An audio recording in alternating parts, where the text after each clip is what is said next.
We begin with the 5th anniversary of a young man's death in Brantford. Samuel Brown, who was deaf and blind, was found unresponsive at his boarding school in 2018, and his family are still seeking answers.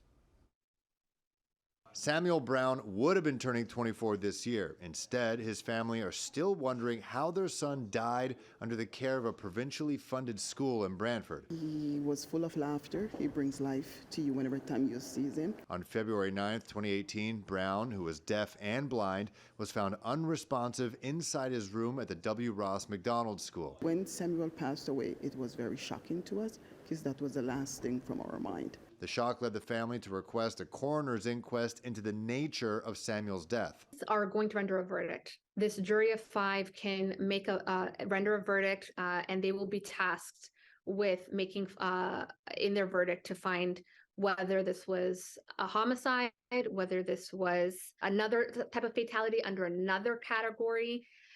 They will also make recommendations so that history doesn't repeat itself here. Public outcry led to the inquest finally being launched virtually in 2020. However, it was postponed to address accessibility concerns by the disability community and to allow more time to explore evidence without the constraints of that virtual environment.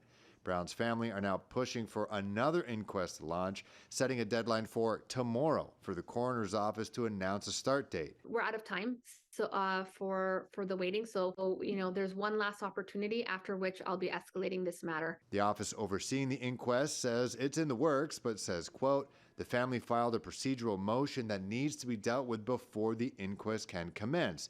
Obtaining dates for the motion to be heard had proven to be difficult in recent months. Once the motion is heard and dealt with, dates for the inquest may be set.